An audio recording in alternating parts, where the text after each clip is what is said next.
Well, hello and welcome back. Welcome, guys. Good to have you all. It's good to be back. My name's Jeremy. I'm Jeff. And today we have a very special guest with us. You may have seen him in movies such as Jeremy's Best Friend, a good guy, a lover of music, and a wonderful father. Or you may just... Or A Star is Born. Or A Star is Born. Yeah, he's got some Bradley Cooper in him, for sure. But anyway, the reason that I tell you this is because I wanted my best friend to be on my show, and God damn it, I'm going to do it. And there's an interesting little thing going on here amongst the three of us. What we've figured out is all three of us are at a different part in our path. We're at a different place, if you will. Jason's been eating some shit sandwiches lately. He doesn't like how they taste. I said, well, why don't you come over and talk with us and let's see what we can get out and about. Maybe get some shit off your chest. Tastes like shit. It does. Try and work it out, man. Jeff was not so far removed in a similar position. Yes. Now he's not. He's on his way out of that. I was in a similar position a little before Jeff. Now I'm even further out of my way of that. So I think that this is a really good way to start today and just sort of sift through the shit that prevents us from getting where Jason's at, to where Jeff's at, to where I'm at, to where Jason's at. It's a cycle, right? Oh, it absolutely is. And I'm going to get back in. I'm going to be where you are. And you won't be. You'll be where I'm at or where Jeff's at. And you're going to tell me the same thing. You need to sit down and talk to me, right? Mm-hmm. So, having said that, I am so damn happy to be here with you guys. Yeah. I'm happy we got you on. Yeah, it's been a long time coming. Haven't seen him in, well, shit, I don't even know when. It's great to be with you guys. Yeah, well, good, man. Good. I would only imagine how awesome it must be to be with us. Oh. I would think that it's just unreal. It's uncanny. And so anyway, this is how our conversations go anytime we get together and we're not on the microphone, so this should be great. Real quick thing, we have really, really been trying to record on a weekly basis and get these things pushed out there. If you like it, please share it. Please subscribe. Do all the things that you know you're supposed to do.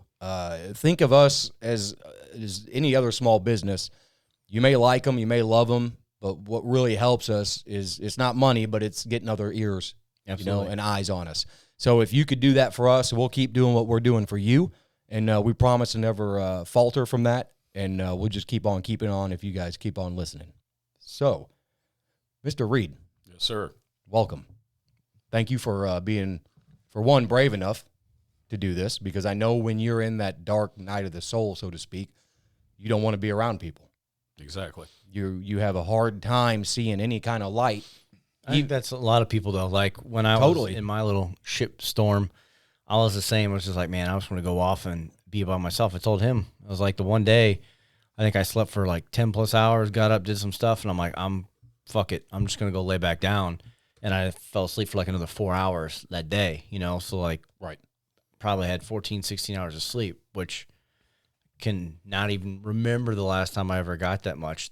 That's usually 3 days worth of sleep for me. Totally, man. So, but just think though, if you wouldn't have done the work that we've been doing, you would still be in that place where Jay's at and where he's been, because you can get out of that place a little quicker after some of the work, right? Yeah, because you got the tools, you know how to dig back out. You're at the pit and you're looking up and you're like, well, damn, how do I get out of here? I don't got a ladder, I got a rope. You go back to those tools and those methods and stuff that, that are tried and true that worked before. Maybe some don't work so well anymore. Right. Try a new technique. Yeah, it's easy to sleep. Yeah, it is. When you're beat emotionally, I can see why, we all go through bits of depression. We're getting ready to hit another wave of it as we get into the winter months. But I can see why people who are actually diagnosed with depression, why it is so easy just to, I'm just going to go lay down. Yeah. Because you're so mentally exhausted. Your body, like me, my brain was shot, but my body, I could have kept going and going. But my mentality was just obliterated, that I needed to turn it off. And the only way for me to turn it off is truly I got to be asleep. Yep, me too. Even in a good meditation. Like today, meditating, I could not keep my brain. I'm like, shut up, dude. Just firing them every minute. It's that mental ebb and flow. I mean, right. Because when I'm low, I cannot just put a thought together. Yeah, it's hard. It's hard. You have blockages, almost like there's an energy in the way of that creativity or that movement, that progress, right? There's something there, and it's physical. It's almost tangible. It's weird because like I can create in my darkest hours like crazy. Sure. I'm an artist, I'm a musician, right, and the things I do. Right. But like mentally, it's like you just crash and burn, and it's just like you just want to shut down and don't want to think. Right. Yeah. And nobody's words or anything is going to get you out of that until you're ready to be pulled out of that. Right. I mean, because, you've called me multiple times, buddy, and you're just like, come over here, talk to me. And I'm just like, I don't know what to say. Right. Absolutely. And that's the great thing about this forum and podcasts in general. You don't have to have a damn thing to say until you sit down. And just like Jeff and I do at every episode, we don't come into these, rarely it's happened. We don't come into these with predetermined thoughts. We sit down and we say, how are you feeling? How am I feeling? What's going on? Yeah. What's going on? Okay, let's go. We attempted to do that, but we've thrown out the window. We got a few that we need to eventually, topic-wise, to hit, because I think they're good, in-depth conversations. But no, it's all with that. Like, I think that blockage that comes is truly the power of negativity. It consumes every aspect of us, and it's just like it does not allow the brain to truly work in that function, Yeah. I'd love to be able to figure out what that is, and I'm sure that people know, but I just say it's anxiety because it's that feeling that starts in my gut, works up into my chest, and eventually takes over my mind. Mm-hmm. And it's just, no, you can't do this. No, you're not good at this. Nobody wants to see your damn face. Nobody wants to hear you. Yeah. So you're shaking. Shaking. And dude. That's where, like, the biggest thing is, like, when I'm pissed, my wife always knows, like, I'm like, I take a deep breath, like, and that's me. That groan. Trying not to get heated, but that's how I deal with things. But like, James Nestor says, the author of Breathe, like, and even Wim and all these guys, the way to get through anything is breathing. It's the life force, which it truly is. So anxiety in people, when you start having a panic attack and can't breathe, it's because you have too much CO2 built up. Now you need to balance that back out with oxygen. Well, people think, I got to take deeper breaths. Well, no, you're just creating bigger impulses of CO2. So it's those little things. I do that 4-second thing. Navy SEALs do. Yeah, 4 out, 4 in. Yeah. And hold. Yeah. It's good. Just like you're it's up and down, and it does help. No, hell yeah, simple way to calm yourself is those types of things. That's like step one. And that's what I try to really do. And that's why I like doing Wim's, breathing techniques and stuff like that. It's just crazy to sit there and you do 30 to 40 deep inhalations, exhalations, and then you hold. You try and hold as long as you can, so you got that buildup of CO2 in the body without oxygen coming in. And then it also puts your body, some people put it in that agitated anxiety state, and then you got to sit there. And I was telling Jeremy, like, dude, this morning my stomach will convulge because it's like, breathe, but my head is going, don't. Yeah. So it's those things that if you can put yourself, I think, in some stressful situations on your own terms, that when life throws it at you, it's like, okay, just breathe through it. Or I can do this. Depending what it is. Certain things, obviously life's going to throw you for a loop at times. But no, that's been big things that have helped, is always remember to breathe. The same thing when I fought, like, you'll be gassed, breathe. And I've been really focusing when I work out now to not even open my mouth. Like, I'll sit with my mouth, like, biting my bottom lip to just constantly force myself to breathe through my nose. Mm-hmm. And it's hard as hell. My heart rate goes through the roof because normally you want to be like, right. You want to do that, but that's just more CO2. That doesn't help when you're not getting the filter through your nose. Right. But those little things, like, can help regulate. And it's not to say that we're all going to be these breathing experts, and I'm not either. But for me, I can always go back to the breath because that's the one thing you can always control. The longest one I've had is 2 minutes. Mm-hmm. And the only reason I stopped was because I was so excited that I knew I'd hit somewhere around 2 minutes. I was like, yeah. And then all of a sudden, my meditation went out the window. Well, you hit the anxiety. I was like, oh. Yeah, because the meditation during the breath hold really allowed me to forget that I was holding my breath, dude. Mm-hmm. Everything went like, you did just it for like 2 that. minutes? Huh? That's the longest one I've done. He's got me beat by a long time. I've gotten into, I think, 4:08 or 4:14 is my longest of, just nice. Pretty cool. And that will trigger some nutty stuff in your head. And that goes into if I'm saying this like holotropic breathing, where it's very aggressive breathing for longer periods of time. Right. And even Wim says that if you do, long periods of holding your breath, you can start triggering the natural body's reaction to taking, psychotropics and stuff like that. So you can really start seeing lots of vivid colors, getting very relaxed and stuff. Like after I get done doing his breathing. Did you like funnel down, like start seeing gray? So like, no, like what I tell Jeremy is it's like having two eyelids. So like when you close your eyes, you're closing and I can still see the bright lights. And then I envision I'm closing them again. Now I see darkness. I don't see the lights. I don't see any colors. And it's not until I fully relax that your brain, for me, it'll kind of focus and it'll be weird things, but it'll kind of focus and it's just like this like little tunnel. And then that's all I see. And then, vivid colors or, images, they're not like clear images come through. Another way to see shit like that? Eat some mushrooms. Yeah, that's one way of doing it too. But it's haven't done that one yet. Just saying. It's those, like that simple breathing of getting to those deep points. It truly relaxes me. But like when I get done doing, I usually do Sam's meditation. I'll do my own, then I do Wim's. I get done and I'm like just. But you will be in that state of like almost being completely like drunk or high or on something that you get up and you start moving. You're like, oh, I got to get my bearings because one, you don't have the oxygen flowing through you like normal, but you are so relaxed that your body literally doesn't want to function. It just wants to just lay there. So let me throw something out there then, because it's pretty remarkable that a human can hold their breath for 2, 4, 6, 8 minutes, whatever it is, right? Some of these people, like I know. Divers, I think it's like 8, 10 plus minutes. Or Wim or whoever's doing it. That's insane. But if that is possible, just think of what else is possible inside of us. Oh, yeah. Think how you can dig yourself out of that hole with tools that you don't even know are inside of you. That's what I'm talking about. Yeah. Yeah. It's unreal that we can do these things as humans, but we don't even know it. Yeah, and I think that's like a lot of what those guys talk about, or any of these, modern people trying to dive into it, is the human brain has a true potential to probably heal us on many levels, and they already admit we don't use a fraction of what the human brain can do. Yeah. If we can truly unlock that. It's fractional. Oh, yeah. Time. If we can unlock that to what can you do? They always talk about on some of these techniques of you got pain somewhere, really just focus your body through it, and then focuses your breathing like your body is flushing the pain, flushing all the inflammation out of the area. And then like a lot of people will do those like meditational techniques and they get done and then they go do something physical. I'm like, I don't have this normal pain that I have. Like I don't have the arthritis going in my knees or my back or wherever. It's because you sat and focused on it. I've broken bones before and I just talk myself out of the pain. Yeah. Right. I literally just talk right out of it. Yeah, you can do that. I just that's like doctors stuff too. If they don't give you like a topical or something like, all right, breathe. Yeah. Think about women in birthing. Dude, this morning I was literally walking. I had a cup of tea.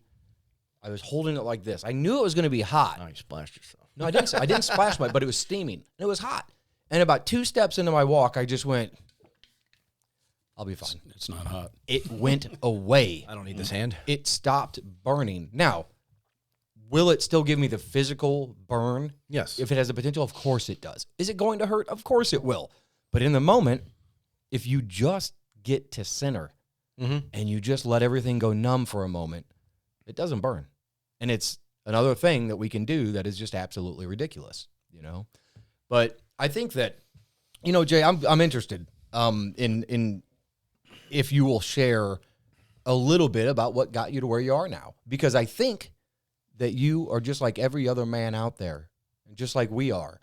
When you're in that position, you feel a little helpless. You don't know what to do, so you sort of fly by wire, right? And I think that some of our listeners and viewers would really benefit from sort of hearing like, okay, like this guy's got a path, and it's taken him here. Now let's see where it takes him next.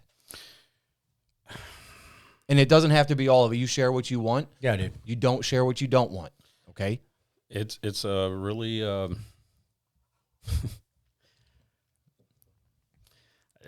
it's pretty much what a lot of people are dealing with right now. I went through a lot of good times and went through a lot of bad times. Yeah. And monetarily, I've taken an ass whooping. Sure.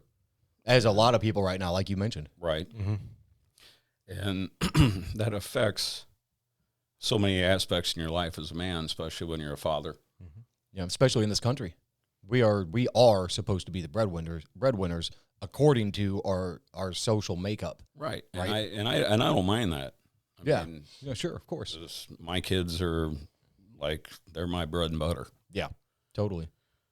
But whenever you start to get behind on everything and then everyone's banging on your door wanting a penny from you. Yeah. And then next thing you know, pennies turns into nickels and nickels into quarters, and it's a slippery slope, isn't it? Yeah. And then next thing you know, you're, as you were saying, Jeff, you're looking up from the bottom of the barrel. You're getting your ass kicked. Right. And you just kind of look around. You're like, how the hell do I get out of this? Yeah. You know, and you feel like you're just getting kicked in the ass and punched in the face. And you feel a little deeper. You feel a little deeper. You feel a little deeper. Yeah. And it makes you like, what the fuck? Yeah. Yeah. No, I know. It's the biggest what the fuck. You're like, and you start staring at the fucking walls, and you're looking at the floor, and you're looking at the sky, and you're looking for an answer, and it's hard to find one. Yeah. It's because it's not outside of you, it's inside of you. The answer is not outside of you. And that's where we've all looked forever, is externally for answers. Mm-hmm. The answers are inside of us. We have gotten ourselves to where we are in one way or another, right? Even if we got fired from a job. Okay, well, I went there and I worked, and I trusted that they wouldn't fire me, but they did. Lesson learned. Okay. I think we've all been there. No. Yeah, it's of course. a part of life, of that aspect of working for somewhere, being fired, and knowing that, okay, I'll get another job.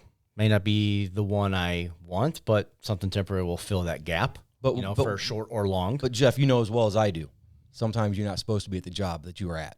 No, and that's a part of the path of life, but I, like Jeremy's saying, like the biggest thing that unfortunately society now has done is it doesn't teach us that you have the capability to help yourself. It teaches you, like you just said, that, oh man, you need to find someone to help you. You need to find someone to help you. Go pay for something. Go buy someone's time. Go pay for therapy. You're not doing this. You need a pill. I've been all over that shit. Yeah. Yep. And they don't work. No, they don't. They make it worse. The world wants to push a pill, wants to push you into this, or like, a lot of people like, oh man, you truly need to be happy. It's all about success. I want to do an episode on that. What does success mean to you? Want to be a part of that one too? Sure. I think it'd be a good one to have like Josh, like a good little round table. Of course. Like society's like, oh, I got to have this car. Why do you have to have some, 6-figure car to be happy? Right.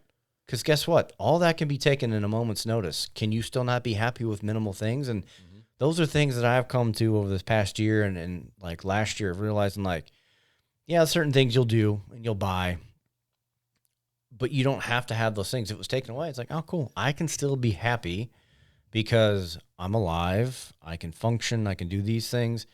The biggest thing I can tell you guys all is always look internally for the happiness that you're seeking, because you have to be the one to get you there. Yeah. And nobody else steps in and says, here's your path. Yes. Somebody might say, I did this. It helped. Like what we're doing today. I mean, creativity is probably one of the biggest things that makes me happy. Sure. I think you've always been creative. You've always been an artist. Always. But what happens whenever you don't create something? You get in a funk. Right. Right? And then it's hard to create. Right? But dude, I want to show this, and it's unfortunate. I know I'm not going to get a great image of it, but I'm going to put this up on the camera. So Jason took his funk and his time, and he started making these dope little soaps, and they've all got stones in it or gems in them. But they're skulls, and they can come as pairs. So like one for you, one for your sweetheart, one for you, your kids, whatever. And I'm going to show this real quick to the camera. Let's see right there. It's pretty awesome. And there's that one just in case. So anyway, Thanks, man. Yeah, he doesn't have a store for these per se yet. Just Facebook. But they've been going crazy, and I'll try to remember to put a link on the YouTube notes and the podcast. BEAR, foot hippie. Oh, okay. Well, there you go. Barefoot Hippie. They've got these really rad soaps. They're really inexpensive, and they make great gifts. Christmas is coming up, so help Jason out. Let's get some money in his pocket. Halloween. Oh, yeah, and Halloween, duh. So, all right, enough of the commercial here. We'll get back to that. What excites me is this, man. What excites me is this. Your tea? No. You are already climbing out. The fact that you're putting energy into something for other people You're already climbing out. Well, me and my girl, man. Well, of course, yeah. She's a driving force behind this. Of course, and that's probably a good thing, because if it wasn't for her, you probably wouldn't have found another creative niche, right? Okay. So my thing is this: is you're climbing out, and you haven't even seen it yet. But creating, I think, is the first step in getting back out of that for creative people, right? Totally agree. Yeah, absolutely. So it doesn't matter what it is that you can offer, whether it comes in the form of writing, your voice, your song, your paint, your soap, your cologne, your oil, like what we make, a barrel. It doesn't matter what it is. If it touches people and you've got that intent behind it, brother, as long as you let it, I think you're going to flourish. I think that you're going to find a new light. And I also think that when I hit my bottom and I went in the hospital, and it was like a perfect storm. You know, I'd been behind on bills already, so this just put me over the top. My family at home didn't really know what to do with any of it because they weren't really a part of the finances or the company or anything. And I ended up, I had to file bankruptcy. You know, it's not something I ever wanted to do.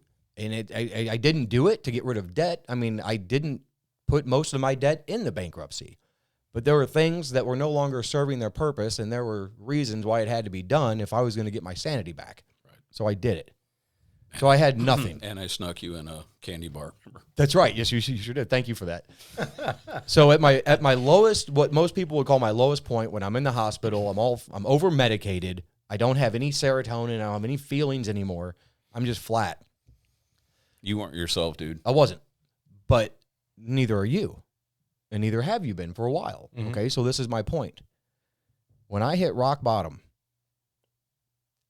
the thing that got me out when I had nothing was creating. It was writing. It was making my product. It was doing all those things. It was me in my home for, I think, almost 2 years. I hardly went out. It's crazy to think about now, but almost 2 years. I loved being down here helping you fill those first couple. Right. It's been a minute. Yeah, it's been a minute. Yeah, that was like 7-8 years ago. Yeah, we were filling those first bottles. Yeah, hustling. Which one was that? You remember? Grinding. Built was the very first one. Yeah, that was my first one we ever made. And it was just overflowing all Oh, dude, we couldn't figure out how to do it. We had oil everywhere. It was unreal. We had made this really crazy, this jerry-rigged like contraption that worked, but you couldn't really control the pressure. So it was like everything filled up real fast. And my beard was so soft. Just keep rubbing your all over me. My cuticles were fantastic, let me tell you. But so anyway, man, I'll get off my soapbox here, but I do think that when you go to that place, take advantage of whatever you have to offer and hone it. Sharpen your sword while you're in the basement. You know, fill your notebook while you're shoved back in the corner of the bedroom.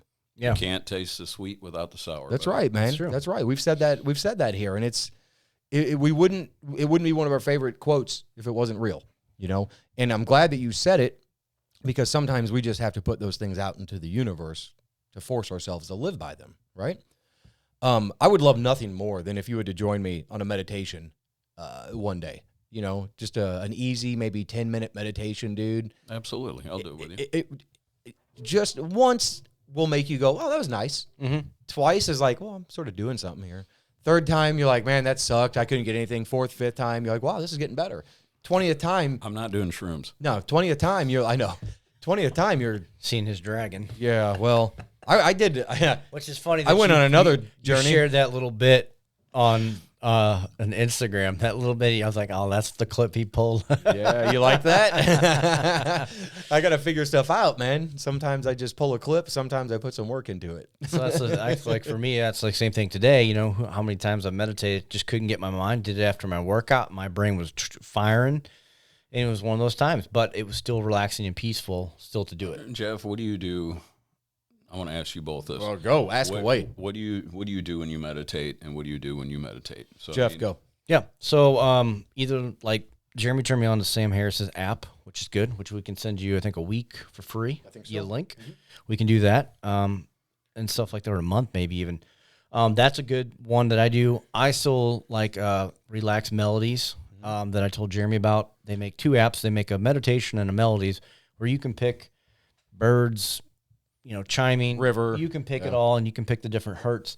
I like to pick a couple of different sounds that I have saved in there. One of my favorites is running water and the flute, and it's just simple, peaceful, and I can't remember what hertz I have it at. Very calming to the inner ear. Stuff that the higher the frequency, the more. I'm not music inclined, so I have no idea what any of that means. But for you guys who have more, that you guys would know more. But the lower frequencies tend to stir up a lot of and the higher frequencies are more. I love running water. Yeah, so like I'll do that, and then you can set a timer to it, or like I'll just sit there and I'll lay. So I'll sit normal meditation style, but a lot of times I just lay on the floor completely, my arms at my sides, and just really focus on my breathing, closing my eyes. And I envision, like my martial arts coach has taught me, is you're rushing water. So as I take that deep breath in, that rushing water is going, and when I exhale, that water is taking away what needs not to stay. It's flushing the bad out, flushing the toxins and stuff. And then, I'll do those for 10, 20 minutes. And then I like to do Wim's breathing and stuff like that. Those have been. What's that? So Wim, he's got his own app on the Wim Hof app, and then you can do his breathing techniques. And so he'll take you through 30 to 40 deep breaths. He'll be like in, out. And then on the 30 or 40th, he'll be like, and hold. And you just take that breath, and you're just going to hold. And the biggest thing is to sit there, relax, and that's what Jeremy was talking about, his 2-minute breath hold. And then you do those for cycle a couple, and then you can end it when you want. But I like doing Wim stuff with the cold training, cold showers, the ice baths, and his breathing, Sam's, and just those meditations, because I like to do it just to relax. So like at night, I'll put headphones in, and a lot of times I'll do those relaxed melodies, pick something, and it just helps me get so peaceful. Yeah. So the big thing is like trying to find it and find a good spot that brings you some good energy, peaceful. So like I'll do it on our living room floor, like our one front room, because it's really color. When I'm doing this, it's pitch black out. You guys have like a beautiful, colorful house. Oh yeah, their house is amazing. My wife, her bohemian kind of tropical. Yeah, we got some bright colors. It reminds me of something from down in the Baja. Something like that. It's very beautiful colors. It's gorgeous. Yeah, it is. When I'm meditating, though, it's pitch black. It's like, wow. It's pitch black. So, but I still know. But because I just put my AirPods in.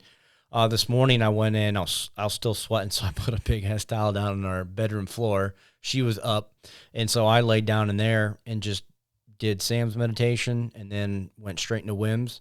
So it just depends, but you find places that bring good. Like I've done it in the garage, because the garage is a happy place. That one little section's my gym. Yeah, I enjoy it. That's where you throw the iron around. So like I like to go in there. I've done it out. So as it gets colder, I'm going to start doing my outdoor meditations, which I like the cold for that, because then I'm going to buy ice or freeze it and try and get it out of these buckets. But I'll do my stuff outside because I like the cold, like Wim does, because to me it's calming. Your body wants to fight these things, but your mind's like, okay, it's okay. So it's another one of those things where you like your body's starting to shiver and you tell yourself not to shiver. Yeah, and one of the coolest things I'll do is as it gets colder is I'll sit outside and I'll set my alarm for 10, 20 minutes, and I don't have anything playing. I won't have Sam going. I will literally just focus on my breathing and listen to what nature provides. Gotcha. So you can hear the birds. And the coolest thing I will say to do, if you can do it meditation-wise outside, like now would be better as it's still a little warm. Sit outside about 10, 15 minutes before the sun rises when it's still black. Yep. Try and meditate. Stay in that deep concentration, and then, when your alarm or your timer goes off, you awake. The sun's completely up. Yeah, dude. That is one of the coolest meditation things I love to do, is right when the sun's just about to peak. A nice little transition. So, like, it's literally that I meditated in the dark, then all of a sudden, poof, the sun's out. Gotcha. Yeah, that'd be Brad. I did the opposite. I did the sunset over on Cahokia Mounds, on Monk's Mound. And that's another one I do too. To go from light to dark and the whole thing, the energy there, putting your feet in the grass, the whole thing. And that's another thing I'll say is like, what about you, Jeremy? Barefoot, man. How do you go about I was just going to say what Jeff was just saying was I prefer to meditate with my feet in the grass, like sitting down or sitting in the grass, but I don't get to do it a lot. So I'll do it down here. I'll turn out all the lights or maybe just have one. And like Jeff said, you can do the double eyelid thing where you can still see light and whatnot, but I like to go dark, and I like to let my brain show me the lights. I want to see what I want to see. Right on. Excuse me. So I'll do it, and now I'll do it by myself every day for about 15 minutes, but then I do a group meditation once a week for 30 minutes, and then a 30-minute discussion afterwards, which is always really nice because it's sort of like, after you do like a CrossFit or a lifting competition, everybody hangs out afterward, they talk. Yeah. You get back from an op, you leave a fob or wherever you're at, you get back and everybody's talking, everybody's hyped, you got all that energy, right? So it's the same kind of thing, but now you're talking about... Is it kind of like a downward kind of thing? Totally. It helps get you right back down, and you get back centered again. But even more than that, I meditate in the shower. At the end of every shower, and I do a cold shower. So I do a warm shower, and then I do cold from rinsing, and then about 30 seconds after. And it's good. So I meditate during that. I've meditated in the middle of a heated debate with my spouse. Right in the middle of it. Mm-hmm. I'm listening, but I am so intently focused, straight and narrow, that there is not another sound in my world, because I know that sometimes I don't listen well. So I have to do that, right? Yeah, that's I think I sometimes meditate by not listening. Yeah, well, that's I would. Hey, listen, I have the people that I hang out with sometimes that I have to turn off everything before I get there, because every bit of me wants to help fix them, but they are so negative that I can't. Well, it's not necessarily always them when I'm saying. I'm just like, sometimes I put my foot in my mouth. Oh, well, sure, yeah, of course. That's all of course. man. But the thing is once you start, like with the meditations, and I hate to harp on that because there's other ways to do this, but it's what's worked for us, right? It's what worked for me.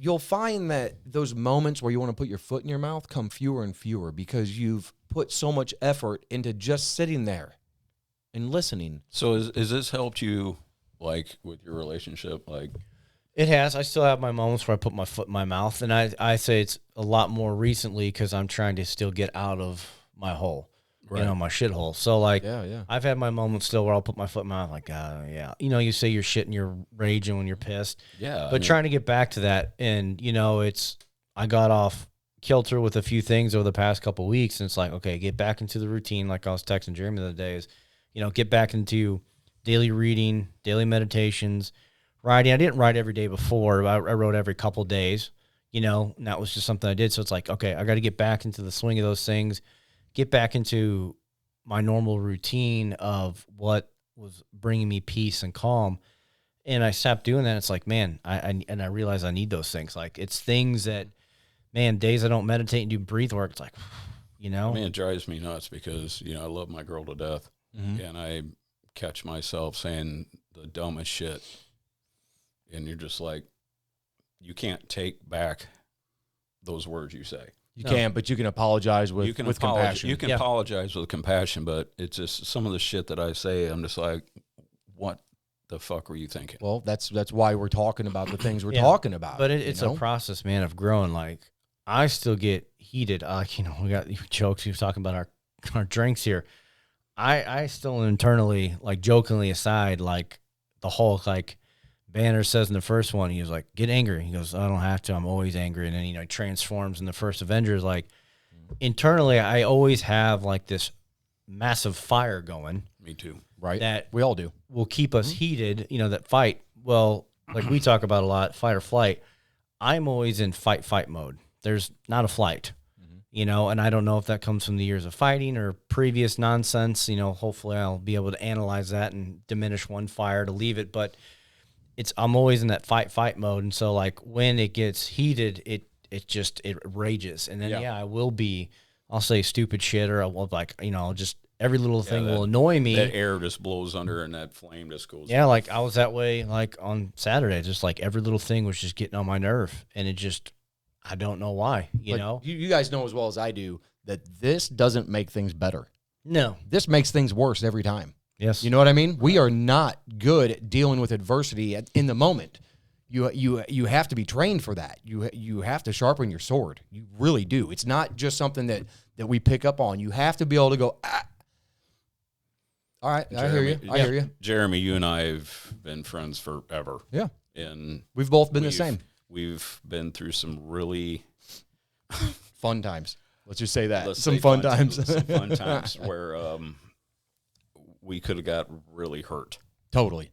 Somehow we escaped it. Somehow we managed to finesse our way out of it, you know, with bravado or our mouth or whatever.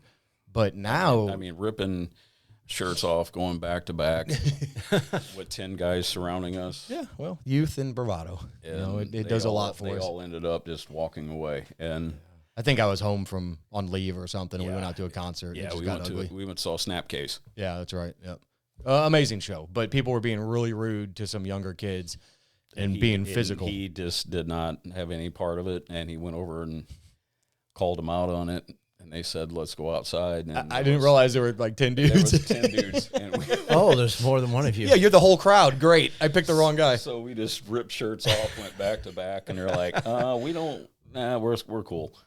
Just because you took your shirts off. We were ready, dude. We were ready. Yeah, I couldn't do that now. And then whenever they all walked away, we go, Oh, I'm sorry. In Yeah. any scenario, I don't care if you're trained or not. You don't ever want to truly be outnumbered. I don't care what you heck say. no, dude. It could quickly be real bad. but Yeah. he did the right thing, man. He stood up for that kid, and that's what needed to be done.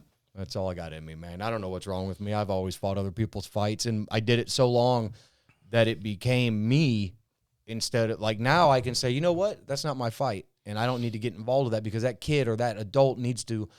And when I say learn a lesson, I don't mean like your dad's going to hit you with a switch so you learn a lesson. I mean you have to realize that you're being taught a lesson. Mm-hmm. You have to realize that your spirit guides, your angels, the universe, whatever, the source, whatever you want to call it, God, is giving you a gift. He's giving you an opportunity to see something. Yeah, and that's like every stupid little thing we put our foot in our mouth. That's absolutely right. That kid had no iron in that fight. Well, no, he was just trying to show out for his friends and be funny. But the kid that you stood up for, He was nowhere near a match. He couldn't. No, he couldn't stand handle up for himself. Right. And that's why I finally I got out of the 21 and up section. I couldn't take it anymore. And that sort of typifies the basis of how I carry myself in my days, whether that's good or bad. I don't know. Jeff, he just turned over and looked at me and gave me the wink. Go. I'm like, all right, let's do this. I thought tops we had 3-4 guys. It was 10. And I had no problem with 3 or 4 guys. Not at all. 10 guys, I was like, fuck, we got to get naked for this. But anyway. Okay, you take 7, I'll take 3. But, you know, that is a perfect lesson. Like, a grown me would have never done that. The biggest one, I go, you're first. Yeah, yeah. I told him, biggest one, you're first. So I think that kind of de-escalated. They always say, like, you know, like, I'm sure in your training too, when we talked about before, you know, you sit facing the door. Martial arts training is, you know, you always look around. Who would be if something popped off with what's in the room now, who is your first threat? Who do you need to neutralize first? And you're going to go down the line. Yeah. So it's obviously it's not always the biggest guy. It's like, okay, start looking around the room. Who else is very aware and attent and, you know, has that presence, you know? I only do that now when I know it's necessary. Right. And we talked about that. Yeah. I can't go anywhere and eat. Mary's always like, where do you want to sit? I'm like with my back to the wall because I got to be able to be. Well, and that's what we talked about. We talked about this, and I'll cover this again. Do you mind? It's like that hard thing. When can we let go of not having to face the door or, you know, feel that we got to have a belt, you know, loaded to the brim of going to the war? If you want your family to feel protected, you walk into that fucking restaurant, you let them lead, and as soon as they start shifting the chairs around to give you a spot, you say, guys, I think I'm going to try this a different way tonight. Holy shit, does that start a change? One thing. Oh, that'd be so hard for me, man. I've always got. But who are you protecting? Them. I don't think so. Well, I got to be able to see who's behind them. But you don't. Oh, shut up! How many times somebody come with a gun ripping off rounds in a restaurant? I mean, really. If we're talking about chances, what we talked about. You want to? Hold on. But what was the major point out of that conversation, Jeff? That's very true because they'd get hit before me. It was this. It was. You don't have a problem getting pissed off in traffic with your kids in the car and maybe driving a little faster. But now you're telling me that you got to sit with your back to the wall in case somebody comes in with a gun? What are you going to do? Punch them? I got to argue that one because I drive slow as shit. Well, okay, so that's not necessarily your argument. But let's talk about it at the grocery store or like at home when Mary says something, right? And that's what, you know, it's a hard thing to do is put your guard down a little bit.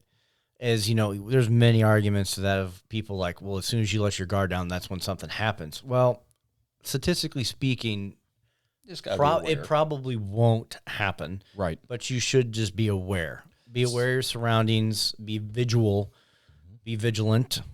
Yep. You can still be ready that's without what I'm saying. Yeah, It's not like sitting there Yosemite saying, Well, no, but you're also, I guarantee you and every one of us, you sit with your back to the door and what do? You get your phone out. Huh? You fucking paying attention now? You ain't fucking protecting nobody. Actually, I don't. I'm eating my chips and salsa. But that's a generalization, okay? And that's a generalization that runs rampant. I try not to, though, when we're out to eat, is I'll be on my phone, you know, and stuff like that, just because I'm going to try, I'm guilty of it, too, of doing it. But, like, I try not to, like, when we're at home, not be on my phone. But, it's one of those things that, like, how many times people are on phones and distracted out of this world? Like, yeah. That's what I'm saying. You look around a restaurant, you get dads, kids, moms on their phones. You're not paying attention to anything externally. Grocery store, how many people FaceTime? Oh, yeah, get off the fucking FaceTime. Yeah, man. Why? Yeah. Do you want these sheets or you want this? Yeah. You need some more ketchup? Yeah. Ask them in a text. Yeah. You don't got to FaceTime them, so I don't need to hear them. But no, it's just those little things of trying to let your guard down in a good way to understand that you don't need to be on the defense all the time. No, you can turn it off and not be in fight or flight. You can be right in the middle. Mm-hmm. You can be. So when did you start doing this? This journey, where you're just like, you're not doing the whole back to the wall. It started about a year ago. I'd say, you said last year. About a year ago. And what did it do for you? I mean, like, it allowed my family to see a softer side of me, a more vulnerable side that allowed them to feel stronger. Because they knew that Dad wasn't just a prickly porcupine. They knew that Dad was vulnerable. So that means they can be vulnerable. Mm-hmm. That means that they can hurt. That means that they can share their discomfort. If they see you doing it, that means that they can do it. But if they see you always being guarded and hard, that means they can do it. That's the point here. Yeah. This shit isn't just genetic, right? Fair enough. Well, I mean, because like I'm with two very aggressive guys here. I mean, you guys, could be. I've known you. Could be, yeah. And I know you can fight, and you've always done it. It's hard to turn that off. Oh, it is. Hey, you can't go from caveman to yogi. No, and that's the thing, a journey. Because, I mean, I jokingly say, like, with the guitar riffs and stuff, all right, I'm like, they're caveman riffs, because they're just, like, slow and heavy. You know? Yeah. And beautiful. And it's hard to turn that off. Mm-hmm. Because every time I go to eat, Mary's like, where do you want to sit? I'm like, right there. I want to be able to make sure that no one gets at you and the boys. And absolutely. I totally understand that. They are capable humans. They have eyeballs and they have mouths. Yeah, especially your boys being at the ages they are. Like, yeah.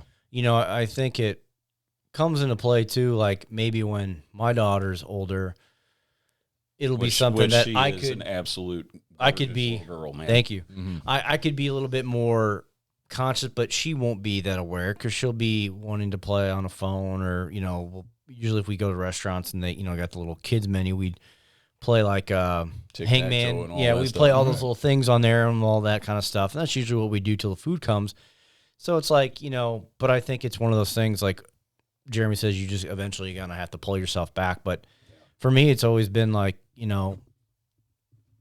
got to be right on that point. And I was always like, everyone's like, how did you always fight? Because like, I didn't get in a lot of like, a lot of people assume people who fight, oh, you've gotten a lot of fights when you're younger. No, not really. Not at all. Right. Majority of it. Can't even count them. I can't. Probably why you got into martial arts. It's not going to roll over, on a hand. Like it's literally less than 5. And it's those things. And it's like, it's literally a light switch. Yeah. The flick of this here, it's right on that verge. It's two different paths. Like, boom, right now it's in fight. We flip it off, it's in flight. Yeah. It's right in the middle that it can teeter, and it's just what really has to happen to go one way. Yeah. And so it's a balance, man. Like, and I still, like when I, jokingly use this analogy of Hulk, like, yeah, internally that fire is always lit, but I can't let all these little things, and some days like this past weekend, it got me and I got pissed and every little thing was driving me nuts. I don't know why, but it's like, okay, you got to knock that shit off. Like, it's not good for anyone else who's around you. Then you just want to sit and be silent because you need to eat your tongue. Stew on it. Yeah, so you don't say something stupid. It's just a timely path of just keeping that switch right in the middle. Mm-hmm. The fire can still be lit, but not letting it get so big that it just consumes. Do you find that if you sit with that energy, that negative shit in your gut, it just goes away after a couple minutes, right? It can. And a lot of that is like, you know, thinking in your head internally, like, how do I dissipate this fire? But then also like breathing a little bit, you know, like when I do those, I'll take those and my wife will know, like I said, but it's those you need a minute. It's just let me take a couple deep breaths, get it out. And a couple quick questions here for you guys. Yeah. And I'm going to go into how this played out for me. Sure. Has there been anything that you guys wanted to do that you didn't get to do, that you borderline feel like you have like stress disorders? Yes, there were. Yeah. Who wants to go first? You want me to go first? You mean from like regrets of things not done in life? Yeah. I mean, something that's really killed me is you know this, I want to be an Army Ranger. Okay. Yeah. Bad. Yeah. And I damn near got hit by a car, which made me roll my ankle and smoke my knee. Mm-hmm. Yeah. And this was like, you remember this? I do. Yeah. You were staying with us before you went to basic. Right. Yeah. And my knee swelled up like a cantaloupe. It was. Yeah. It sucked. Yeah. It get hit by a car, you're going to be pretty swollen everywhere. And then, excuse me. And then, so I went over, talked to the doctor at MEPS, and they're like, well, you're going to be a liability anyway. So he looked at what I wanted to do, and he saw Airborne Ranger, and he's like, nope. Yeah. Yeah. So, poof, booted me out. We've talked about this, though. We've talked about this, and I want to talk about it again. And I'm still struggling with that. I'm sure you are, but you also have two beautiful young boys that would not be here today. Oh, I know. If you would have done that. Okay, Right. Okay, yeah. Well, it should be enough for anybody that's centered to be able to say, hey, listen. I'm not centered. I know. That's why I'm saying this. Yeah. You're God's gift to this world, and you possess things that nobody else does.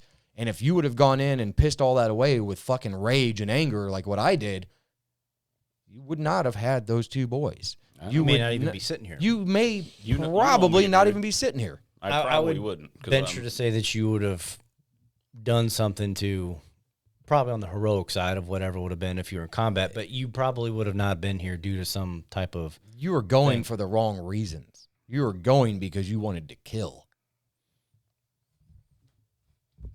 So, let's just get it out there. Well, yeah, hey, whenever I wanted to go back in, after I lost Chris and 18 other airmen, I wanted to kill. Because you're pissed. I wanted fucking vengeance. I couldn't lead people with vengeance. Well, it's not like you were going to go get the exact people who did what did you anyway. No, that dude's dead. I mean, those guys are long gone. So I say that with hopes that you'll hear me. I do. I still just carry a lot of baggage with that. Sure, but does it suck? I wanted to just plop right out of a C-17 or a C-130. Yeah, either one. You still jump your ass out of a plane. Yeah, give me a C-130 any day. I had a guy on my back, but I still jumped out of a plane. Right, totally, man. So, and the reason I say those things and Jeff says those things is because you're loved. You have so much to give to this world, man, and you have people that care about you and your children. Notwithstanding, you have people that would take a bullet for you that are here already. You don't need to go find that camaraderie. You already have it. It's right here. I know. Okay. So the next time you think, man, I wish I would have done something different, also tell yourself, man, I wish I wouldn't have these friends right now. But yeah, I wish I wouldn't have my two sons right now. When you play those what if games, if I would have done this, the hypotheticals kill you. Oh, it does. But you always got to look at when you go down those paths of regret that we all inevitably have at times. Yeah. Is who would not exist in my life? You know, you probably wouldn't have the boys. All my kids are your lady, everything to me. You know, you wouldn't have all these things and people who you've met prior, you know, to these years after and things like that. It's those little things like that you got to look at. Like, you know, I don't really have this regret of fighting like I did and I didn't because I was good. Wasn't, right. You know, great. I would have had a long ways to go to become in the world of great, but I was doing pretty damn well. And I met Kelly, but I literally just lived, breathed, trained, and fought, and I didn't do anything else. And that was like how I was living my life. And it was one of those things that was just kind of like, there's more to life than this, but that's all I saw, and it was remember her Jeremy, like midnight, it'd be raining. Mm-hmm. I'd be like, all right, time for a run. Time for a run. I'd be like, what the fuck are you doing? Let's go drink. He's like, no, let's go run. But that's what I do. If I couldn't sleep, like when I trained to fight, I'd go run around town. Yeah. And I'd run past like people I knew would be up. I'm like, what are you out doing running? I couldn't sleep. Dude, when I was manic out of my mind before I went in the hospital a few years ago, I was running miles like I'd never run before as fast as I could. I was sprinting.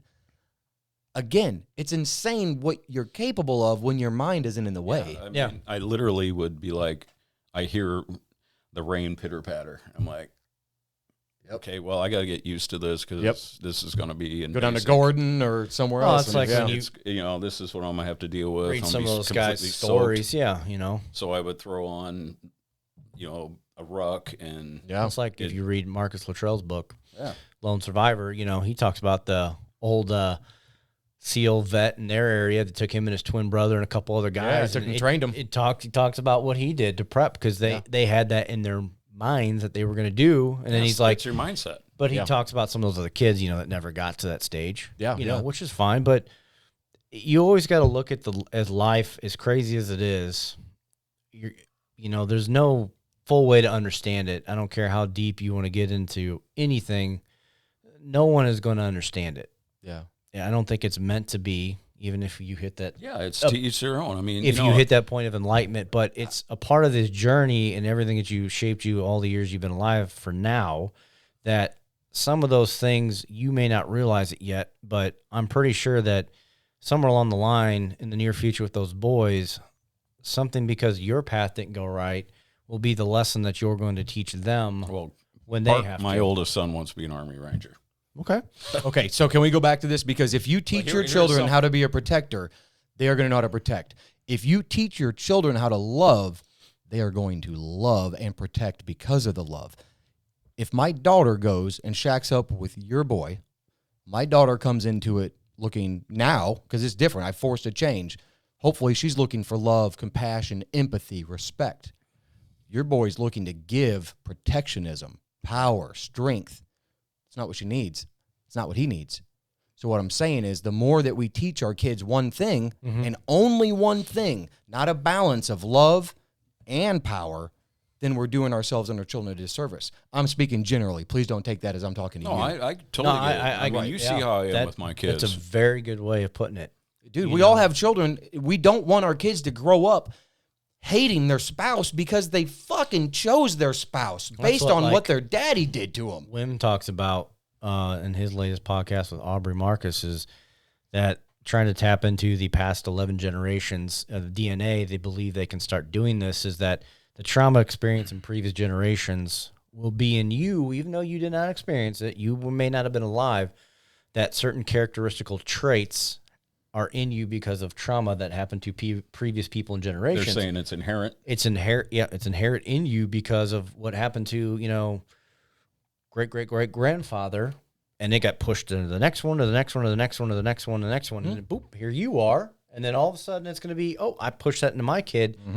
It's perpetual because it's ingrained in you and you don't even know it. And that's what he talks about through unleashing the mental state, breathing, and all these things, is that you get back to the more animalistic version of you, the one that is more connected with nature, to unleash the primal version of you so that you are more in tune with everything and you're not going back to what happened to, great-great-great-grandfather, grandmother, whomever. But let's not get primal twisted with anything other than what it is. Primal doesn't mean aggressive. Primal does not mean killing. It's crazy on top of your that. Connection of nature, that you are more in tuned and home with nature, as like Lao Tzu said, of getting back with the great integrity, the way of nature, the universe is you're trying to get back to that alignment. And as we all know in society, not a single damn one of us is on that. We are all totally going different directions, it's in haywire. small groups. Yeah. Crazy. Because like my kids,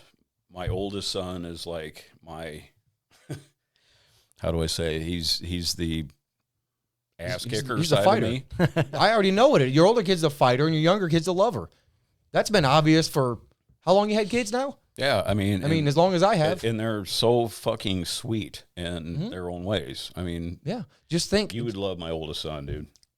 He's. Hey, just think tell, how man, sweet they would both be. You got two boys, like, seeing just pictures and what you post, like things you don't typically see in boys of that age. Yeah. Think about it. Yeah. Like, I got two badass kids. I mean, you got two teenagers. Both are teenagers, right?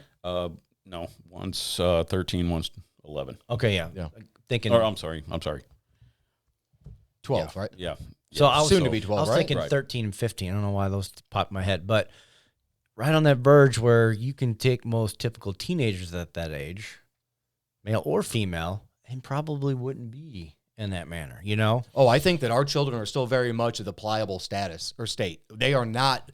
Even my daughter's 15, getting ready to start driving. She is still plenty capable of having a shift. That mold, plenty capable. That mold of flipping, like you see some kids who just I don't talk to my parents. My stereotypical movie style. My 15-year-old literally, to this day, when he comes over, will get on the couch and just cuddle up next to me. And we will watch. Good. Whatever it is, So it's good. So start letting that love out to the rest of us, right? And because you've got it. Both of them do. But you like we said earlier, if you wanting to sit with your, can't face your back to the door, you've already instilled into them the love and nurturing that they need. Put yourself there and let them see that, and now let them take that love that they have so deeply and let them be protection. Oh, I know, dude, it is hard. My daughter and my son have got my back hard. That's no different, though, than when both these two kids here are getting ready to drive. There's a lot of a trust, and that has to be instilled in them that now you're behind a wheel that not only can cause you're asking a lot of me right now. I know, but it's not gonna happen though. Because trust me, I will get here in a few years. Yeah. You'll get all this. You got two boys. Not that it's any different, but you got a daughter. I got a daughter. You get into the dating world. All that kind of stuff. It's no different to boys, but I think it would be easier. If you want to hire Parker, he can take care of your daughter. Right. Well, he's got one part of it. But no, we'll see if he's got the other part of it. Yeah, but the part is to teach your daughter that she is capable with the shoulder that she has, that she knows how to make those smart decisions, that she won't need myself, my wife. She won't need someone to be there. She can, handle her shit and, dish it out if she needs to. Right. That's the ultimate goal is parenting. You always joke that you make a capable child that they can do those things when it puts it to great them. parents, so, she'll be okay. Well, thank you. I think she'll, yeah. Oh, you're talking about him. Kelly. Both of you.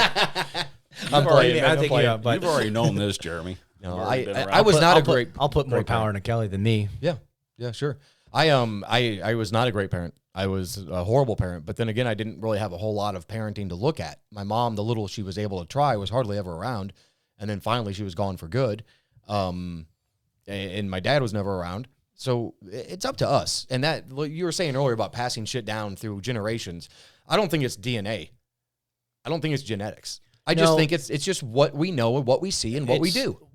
I don't know. I think we may talk about this. Kelly read this to me yesterday, and I've read it before. So you got two brothers who come from the alcoholic father. Yep.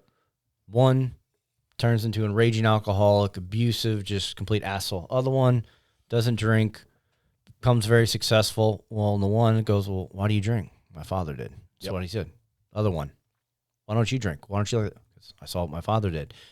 Two different, all in the same household, but it stems from what do you take from what you get in that household or your day-to-day life. Right. And that's something my wife's like, you ever read that? I'm like, yeah, I did. And she's kind of making the point. And I go, I get it. It's like what you see in every day is what you can take from it. Yeah. It could have been the crappiest of days, like we talked about before. Mm-hmm. Did I really have a bad day, or did the world have a bad version of me? I think that's something that you can really look at as, was it a really bad day? That's very insightful. Or did I, unfortunately, give the world a bad version of me for the day? And I explained. And maybe it's not your fault. Maybe you got the shitty end of a stick. Yeah. But it's still your responsibility to fucking straighten yourself up and go out in the world. I kind of attuned to I've been myself. backwards for people. Yeah, but that's just it. The more you do for other people right now, the less you're doing for yourself. Right, but I'm just saying on top of that, a lot of people see the abrasive side of me, which is not necessarily the abrasive. I'm just me. Well, kind of got a asshole face all the time, and people might think that. But ultimately, I would bend over backwards for people. Yeah, and yeah. You're like so many men that you show a hard side of you, but just underneath that veneer, there's a very, very getting passionate, to know you, soft person. And I think that's totally. That's I have stereotypical guy thing of being, look at me, I'm all big and badass. Yeah, right. But in all reality, really, Yeah. most aren't. It's you're more compassionate and loving than you are. And I mean, you guys honestly have a problem like getting teary-eyed about shit? Oh my God, no, I cry every day. I do every day. I cry. Literally, he's gotten emotional on here a few times. Yeah, I literally have no problem doing it. You shouldn't. No. And I have no problem clenching my fist either. But it needs to come from 50-50 thing. That's not 50-50 because the anger will always overtake the compassion. The anger will take control of the emotion put the tear in an anger emotion. That's not even. But I like it. What I'm saying. We'll go with that. That makes sense. And I can say like that. Because sometimes you get angry and you get that. I slept. I was literally at that verge, and I had some tears rolling, and I was just like, okay, you got to go shut yourself down. Because you're getting to the point you're not even thinking on a straight process. I was trying to put in a damn light over our fucking kitchen table. And yeah, the part of the problem was some of the pieces were just fucked. Like, oh yeah, that was last. They weren't fitting over the recessed lighting can. I'm like, fourth and fucked. They didn't make some of the right parts, and I just got so fucking heated with all this shit. And it wasn't that. It was the culmination of every other fucking shit that happened previously that week and everything. And it just like that snowballed it. And that is where I took all my aggression out in this fucking light. It's hanging. It's there now. I easily want to just go start ripping shit. But you get to that emotion, but my emotional of those tears weren't emotion of sadness or happiness or joy. Mm-hmm. It was, I was so frustrated as hell. Frustrated and angered that my body had no reaction. And it's like you said, you start shaking and you get a little manic. That's my problem. And then you get flat knuckles and some scars. Stupid ass. Yeah, I just... then you get to that point of your body loses it. You just lose it. Yeah. Yeah. Now there's yes, you can turn what, you might have anger and want to take it. I had a buddy do that once and he punched through the glass when glass used to be for the fire hydrants or fire extinguishers at bars before they put the plexiglass, punched through it, and man, just shredded tendons and all this stuff. So stupid. In a thing of rage, and he was drinking, but now, okay, you get anger, go to your creativity stuff. Like for me, and that's what my coach has always said, like when you get angry, you always want to go do something physical. You want to work out. You want to go hit the heavy bag. You want to work out. You can't always take the aggression or the stress into something physical. You have to have another outlet. And that still to this day has been one of the hardest things for me to find is what can I do? I'm not a musician. I don't have craft that skill of artwork. I could probably paint, wouldn't be anything right worth of shit, but most paintings aren't. It's all interpretation, but you got to find, creative things. Yeah. And it's things like trying to get writing regularly, reading more routinely.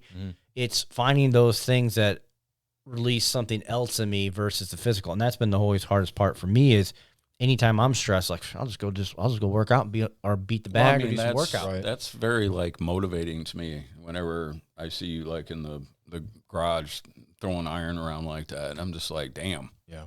I think though that we have to remember, guys, that if you really want to feel power, if you really want to feel control, an admiral at the front of a ship, control. When you feel like you're going to punch a wall, don't.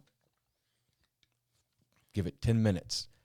And then look yourself in the mirror and say, you're a bad motherfucker. Because you just didn't do what you've done 100 fucking times. You just broke the fucking pattern. Yep. That's when you feel fucking control. I would say control. For you to go right, because you got a more creative instinct in you. Stupid ass. Mine look a little crooked, but that's from getting them bent in some people's geese and fighting and sanction shit. But it's a few of those things like I have, if I go back in this notebook that I write in, this Moleskin Bruce Lee one, that's Be Water, my friend. One of my favorite things about him of, flowing like water, crash when you need to crash, flow when you need to flow. Right. Be like water. Yep. I can look back in there in some dark times, and I wrote and put everything down. Like one night, I remember Kelly woke up, sitting at the edge of the kitchen table, got a little light on, having some bourbon sitting there, and she goes, "What are you doing?" I'm writing. Why? Can't sleep. I got to get this out of me, and it ain't gonna go well if it doesn't come out in another form. And I got like literally just bullshit of what was going on in my life at the time, of shit I was dealing with, and it's helped. And that's why I told Jeremy, like, and he was like, "Yeah, if you need help to get back on track, whatever I can do." He's like, "Yeah," and I appreciate that. And I got to get back to that, is putting things in there. And I usually sometimes would write it on my phone, but it's not the same when it's A, B, C, D, when it's pen to paper. Yeah, it's exactly. It's got to come from your physical movement. You have to put it down. You have to see it. It has to remain. And you can see it's real. And you can see in the emotion of your writing. Mary says whenever I write, she goes, "I can tell your mood." Yeah. You can see the difference in, because it's like the print. If I'm like very just subtle, you know, it's just kind of nice flow, and it's not. It's very just. Can I tell you what that is? Chicken shit. That's nature versus grace, baby. That's nature versus grace. That's the flow versus the forcing. And on top of that, she's like, "Well, and what you wrote." Well, yeah, there's that, right? Yeah, but yeah, it's like sometimes, like, you know, you can see how I wrote it, and I can see sometimes too that I wrote mine very quickly. Yeah. And I have everything dated. Yeah. So I'll look at the date and I go, I can remember exactly where I was at when I was writing it. And I was like, I was writing this very quickly because I needed to get it off. So it looks like, you know, chicken shit. But I wrote it very quickly. As long as you can read it. I can tell exactly what it was, and that's why I started like dating all of them. And some of it's my writing, some of it's taking a good quote that I like and then interpreting it to something that I'm thinking, you know, and that's what I need to get back to and stuff like that. Like in that book I gave you, The 4 Agreements, I got how many pages folded over. And that book, man, that just made my brain rattle that day when I read it. I was like, oh, dude, like all this stuff. Hell yeah, man. That's the best thing about writing, is when it touches somebody and they tell you about it. You're like, oh, wow, cool, because I felt like a schmuck. I got a page marked in there I need to start drawing. That I took a picture of in there. I got an idea. I know you're going to read yours, but in here? A thing I took a picture of, but it's marked in there with the folded page, and it's cool. Exactly goes with what we've been talking about. Okay, good. So I got an idea for Reid. What's up? You're an amazing artist, right? And you have been ever since I've known you. Phenomenal. Thank you. I've never seen it, but I know that I've often thought, I wish that there was an art instructor that would come to my house and give my daughter some skills, because she doesn't want to go places. She doesn't want to go somewhere and sit down. But what if somebody, a nice young fellow, showed up at your house and said, yeah, I got my drawing stuff and I'm here to help. You know, I give drawing lessons, just like guitar lessons. I'm just throwing that shit out in the universe, homie. All right. Okay. All right. And I also, because I can't stop writing, and for those of you that don't know, I created something on our YouTube channel for What More Could You Want, called Scar Tissue, and it's just getting some shit off. Yeah, you just poured your heart out, man. That's right. Book coming winter of 2021. No, we'll see about that. But yes, I wrote something for you. It's a Kindle version. I wrote something for my best friend, and I want to share it with you. And I'm going to do it right here. Awesome, man. Okay. So, I'll do my best to keep my shit together. Okay. So, this is called I'm Not Beautiful, But Who's Looking? I'm not beautiful, but you're not looking. I'm not beautiful, you're too busy. I'm not beautiful, blocking everything out. I'm not beautiful. Instead of letting love in, I'm not beautiful, you've locked it out. I'm not beautiful, and you're dying inside. I'm not beautiful, all because of pride. I'm not beautiful, but now I can see. I'm becoming beautiful because of me. I know you got it in you. I love you, and I know you're going to climb out of this. I know you are, because we're going to make sure of it, okay? That's good, man. We're going to be here with you. Yeah, you need to write a damn book. So, there's that. It's one of those things, man, like, exactly like he said. It's, to get your shit out, it's not easy, but it's in you. You got to go through some rough shit. Sometimes we get drugged through it a lot longer in life than anticipated. Yep. But I've said this many a times on here, and Bruce Lee, you know, this is his words: do not pray for an easy life, pray for the strength to endure a difficult one. Because to think, if life was so easy, you would not be molded into who you were. Those boys wouldn't be molded into what they are. The creativity in you wouldn't be molded from things that you've done. we always have to go through those difficult shitstorms, and it sucks. It's been the hell. It really does, and we don't know when they'll end. Mm-hmm. Sometimes it's days, weeks, months. Years. Sometimes it's years.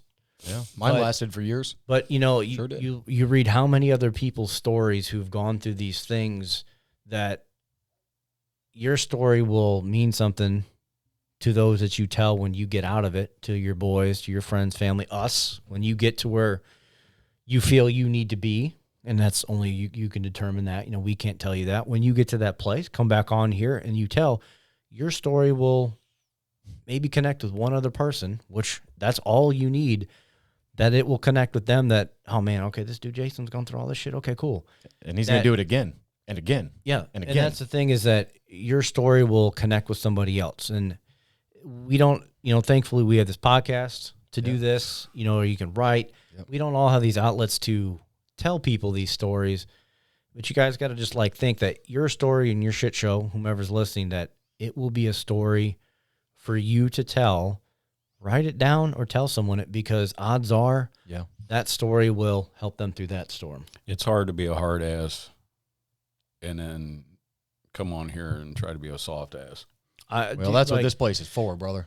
I won't ever try to be the hard ass. If that makes sense. We're all a shit show in our own rights, Well, listen, you were apprehensive of coming on here to begin with. Let's be real, right? Yes. And you did it, though. You took the first step, and you did it. You've already done what millions of other people will not do. They won't even let the veneer crack, even to a best friend. Yeah, they got to keep that machismo, that stupid hoax of a character that we all carry with ourselves. Listen, it's hard. There is nothing on this earth that we cannot do. Nothing. What did you say?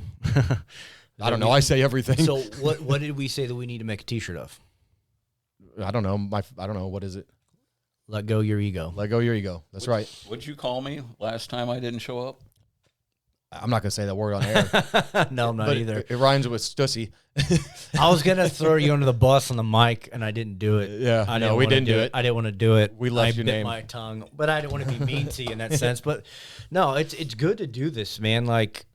It's hard, man. It is really hard to do, and talk to stuff it's. It's one thing to come on here and just shoot the shit, and then laugh and have a good time. So next time we come on, that's what we'll do. We'll shoot the shit and be stupid. Yeah. Well, that's fine. I'm totally for that. Not every time's going to be that way, man. It was hard for me to actually do this. Hey, man, I appreciate you coming out. Dude, he opened the door. I was like, holy shit! Look who's here. That's why I didn't tell him. I had no idea. And I'm like, how the fuck did he get? There's no car. Wow. Would you pull in his garage? No, I just went and picked him up. No. I made him. I said, come on, let's go. Snatch and grab. Got the old Merc out in front of his place. Let's go. He heisted me, man. Are you okay? He didn't handcuff you or anything like that? No, he didn't. He sort of looked like Ferris Bueller whenever he picked up that girl from school. It was pretty sweet. He lifted his foot up and everything when we hugged. It was great. I went like this. Do you have a hug for daddy? Or kiss for daddy? Is what he says. Exactly. Yeah. So this was hard for me, and I can see a lot of people struggling in this world right now. It's a rough place. As if this world wasn't hard enough for us before.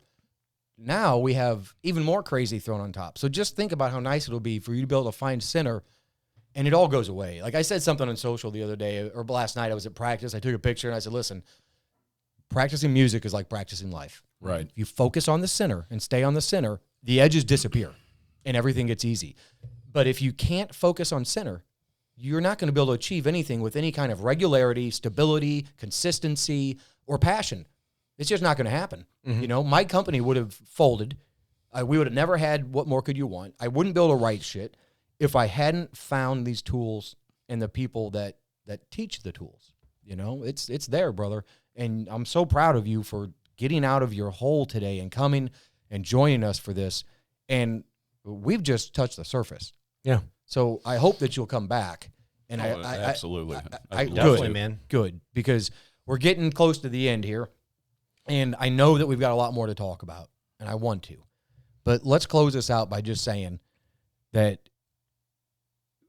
you're loved. Thank you. Absolutely. You are loved dearly.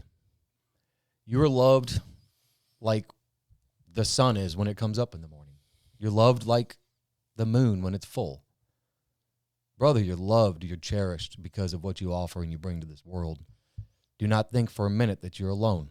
And if you're listening to this, you are not alone. Absolutely. There are many of us that are like this that need to find our way. And if we can offer any kind of light or any kind of semblance of hope, then please let us. We'll do that for you. We'll do what we can. Excuse me. I can't promise miracles, but I guarantee that they're out there and they're waiting for you. So go back to that poem.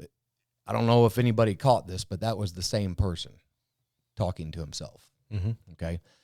That was somebody telling themselves that they're not good enough. That's somebody telling themselves that it's all because of this, it's that, when you just have to stop and say, you know what? I got some beautiful shit to offer this world, and damn it, it's about time I start doing it again. Cool? Love you, brother. Thank you for coming. Awesome, Thank you for man. being part of this. It was great. You Love got to you get your guys. clicker off the floor now. Absolutely. So, this place is a mess. We just partied. Everything's crazy. No, it's not as bad as what Jeff makes it sound to be. No, I'm kidding. Anyway, guys, thank you guys for joining us today. It's been a wonderful episode, and we'll see you again next week. Absolutely. Thank you, guys. All right. You. See you. Peace. Knock down your loud.